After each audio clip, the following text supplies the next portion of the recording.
It's 2 o'clock on a Tuesday afternoon in July, and you have nothing to do. Not nothing in the modern sense, where you could scroll through apps or watch videos or message friends or play games or stream shows or browse infinite content with a device that fits in your pocket. You have nothing to do in the old sense, the actual, physical, inescapable sense. There is nothing happening, nowhere to go, no one to see, and no way to manufacture entertainment from thin air. You're lying on your back on the living room floor, arms spread wide, staring at the ceiling. You've been lying here for how long? 10 minutes? 20? Time has that strange quality when you're bored, stretching and compressing unpredictably, so that 5 minutes can feel like an hour, and an hour can vanish without leaving a trace. The ceiling is textured, one of those stippled patterns popular in houses from this era, and you've started counting the little bumps in a 1-foot square section above your head. You lose count at 67. You start again. You lose count again. This is boredom. Real boredom, the kind that sits on your chest like a weight, that makes your body feel both restless and heavy at the same time, that fills your head with a peculiar emptiness that's almost physical. It's not quite discomfort, not quite pain, but something adjacent to both, a low-grade malaise that makes you aware of your own existence in ways that are deeply unpleasant. You've already done everything there is to do. You finished your chores, you read all the comics in the Sunday paper twice, you built something with your Lego until you ran out of interesting pieces, you went outside and bounced a ball against the side of the house until your mother told you to stop because it was driving her crazy. You called your friend, but no one answered. They're probably at their grandmother's house or on vacation or just somewhere that isn't here. You asked your mother what there was to do, and she said, "Go find something," which is what adults always say when they don't have an answer. So you found this, the floor, the ceiling, the vast expanse of unstructured time that needs filling and refuses to be filled. The house is quiet except for small domestic sounds, your mother in the kitchen, the distant hum of the refrigerator, a car passing on the street outside, a dog barking 3 yards over. The television is off because there's nothing on at 2 in the afternoon except soap operas, and you tried watching for 10 minutes but found them incomprehensibly dull, just adults talking about problems that make no sense to you. The radio is off because the music station plays the same songs over and over and you're sick of them. There are books on the shelf, but you've read the good ones already and the others don't interest you. So you lie here, and you're bored. Deeply, profoundly, inescapably bored. Your mind starts doing what minds do when there's nothing to focus on. It wanders. First, it wanders to practical things. What's for dinner tonight? When is your father coming home? Is there any chance someone will take you swimming later? Then it wanders further. You think about school, even though school is months away. You think about your friend who moved to another state last year and wonder what they're doing right now. You think about what it would be like to be older, to drive a car, to have money, to go wherever you want, whenever you want. Then your mind goes even further, into stranger territory. You start thinking about thinking. You become aware of your own consciousness in a way that's slightly unsettling. You wonder if everyone experiences time the same way you do, or if the minutes feel different to different people. You think about how strange it is that you're you and not someone else, that you happen to be born in this particular body, in this particular house, in this particular town. These thoughts are too big and too abstract, and they make you feel odd.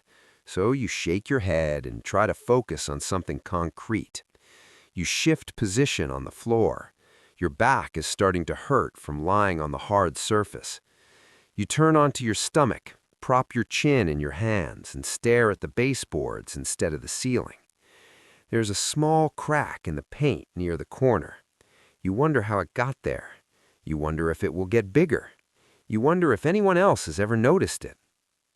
The afternoon light is coming through the window at an angle, illuminating dust motes that drift lazily through the air, like tiny planets in their own slow orbits. You watch them for a while, mesmerized, despite yourself, by the way they catch the light, appear golden for a moment, then disappear back into invisible air.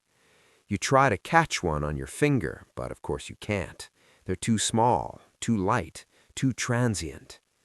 This is what boredom feels like, this peculiar mix of restlessness and lethargy, of wanting something to happen and being too unmotivated to make anything happen, of your mind simultaneously racing and stalling. It's uncomfortable, it's frustrating, and yet there's something else underneath it, something you won't recognize until decades later when this kind of boredom has been effectively eradicated from human experience. There's space, mental space, room for your mind to spread out, to wander into corners it doesn't usually visit, to make strange connections and ask odd questions, and simply exist without purpose or direction. Boredom, you'll realize much later, was a kind of mental fallow period, time when your brain wasn't being stimulated or entertained or directed, when it was left to its own devices, free to do whatever it does when there's no external input demanding attention. But right now, in this moment, lying on this floor at 2 o'clock on a Tuesday in July, you don't appreciate any of that. You're just bored. And being bored is boring. You get up, your knees crack, you wander through the house looking for something, anything, though you don't know what. You open the refrigerator and stare at its contents without hunger, letting the cold air wash over your face. Your mother tells you to close it. You're letting all the cold out. You close it. You wander to your bedroom and look at your toys with the disinterest of someone who's played with them 10,000 times. You wander back to the living room and pick up a magazine, but put it down after flipping through 3 pages. You consider going outside, but it's hot, that thick, humid July heat that presses down on you like a blanket, and outside offers no more entertainment than inside. The swing set is boring. Riding your bike is boring. The creek is too far to walk in this heat. Your friend isn't home. There's nothing to do out there either. So you return to the floor. Different spot this time. You lie on your side, head propped on your hand, and stare at the pattern in the area rug. It's one of those geometric patterns that seems to shift if you look at it long enough, the shapes receding and advancing, creating the illusion of depth where there is none. You trace the lines with your eyes, following one color through its path across the rug, losing it, finding it again. Time passes. How much time, you're not sure. The clock on the mantel ticks, but you don't look at it. Looking at the clock when you're bored is a mistake. It makes time move even slower, makes you too aware of how little has changed since the last time you checked.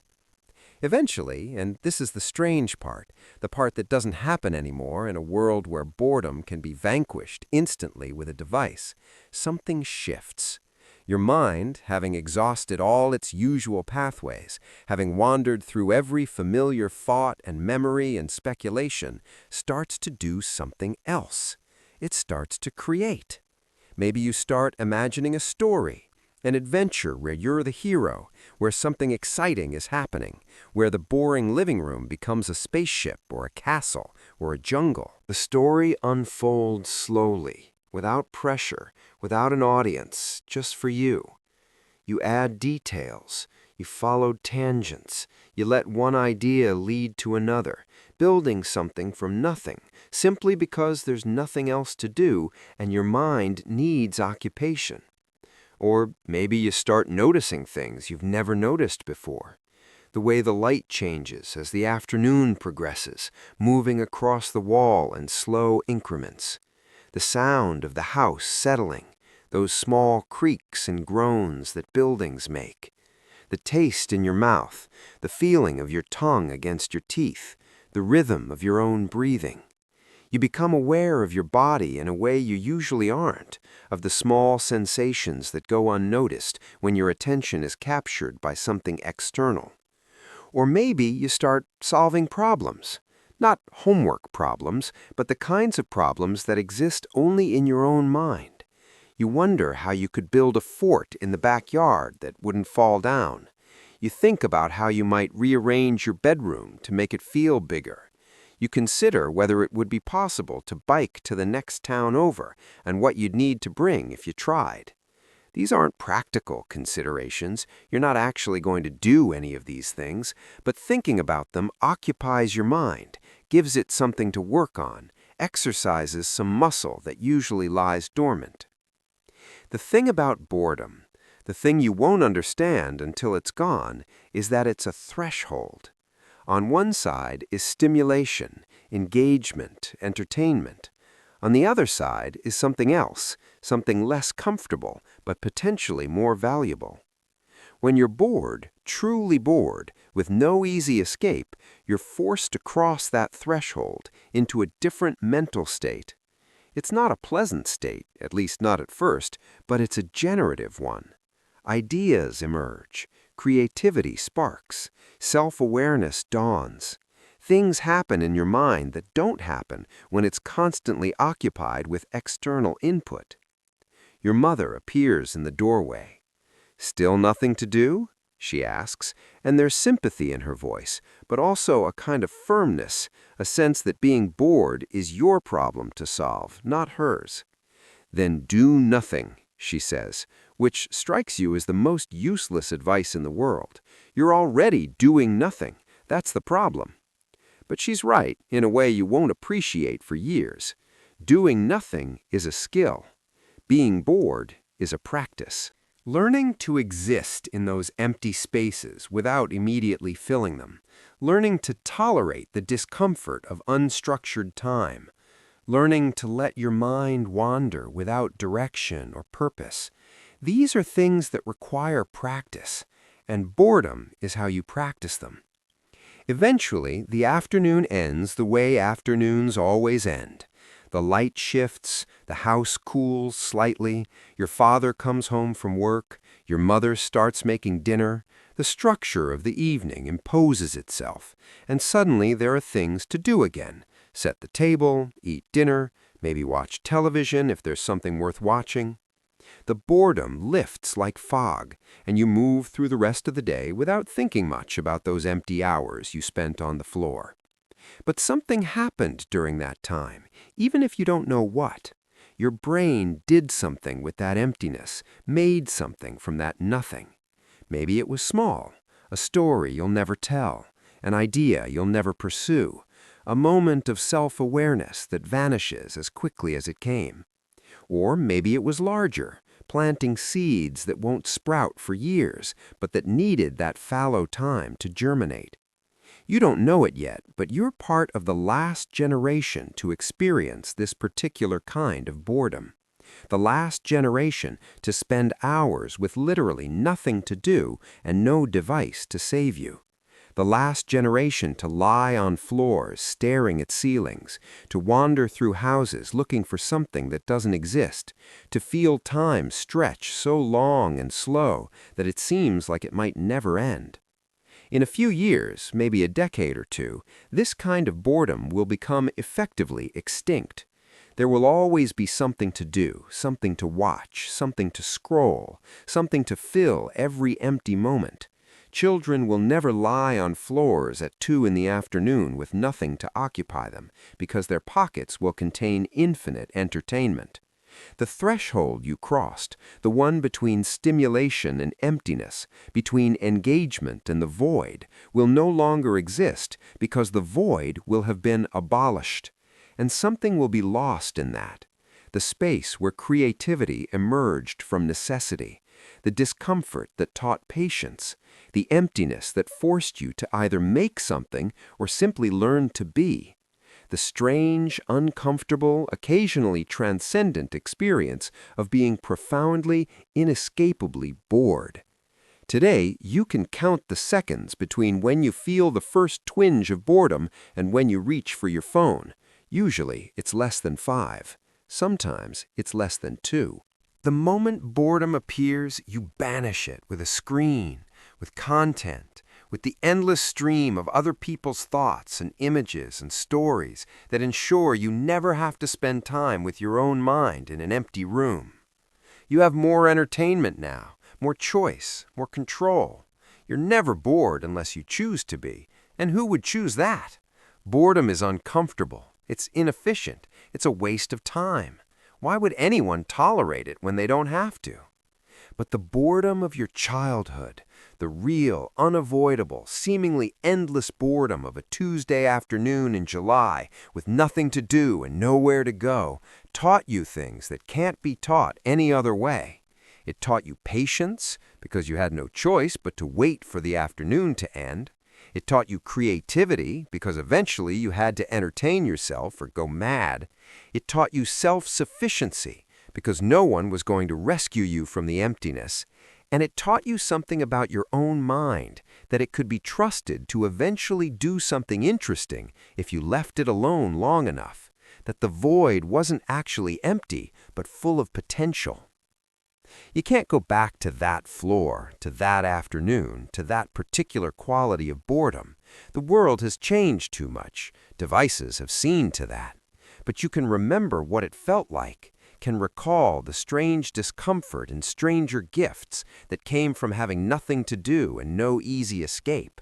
You can remember lying there, staring at the ceiling, watching dust motes drift through afternoon light, feeling time stretch like taffy, and eventually, maybe, finding something in the nothing, building something from the empty hours, learning to be bored and discovering that boredom, in its own uncomfortable way, was teaching you how to be human. The floor is still there, the ceiling hasn't changed, but you have, and the world has, and children no longer lie in that particular kind of silence, in that particular kind of emptiness, learning those particular kinds of lessons. Boredom is dead, or nearly so, killed by screens and saved by the same screens, and no one will ever again be quite as bored as you were on that Tuesday afternoon in July when you had nothing to do and all day to do it in. What remains is memory of the weight of boredom, of its texture and taste, of the way it sat on your chest and refused to lift until it was good and ready. What remains is the knowledge that you survived it, that everyone survived it, and that in surviving it, you learned something essential about patience and creativity and the strange capacity of the human mind to make something from nothing, given enough time and empty space to work with. The ceiling you stared at doesn't have answers. The floor you lay on doesn't offer wisdom, but together they held you in that liminal space between boredom and whatever comes after.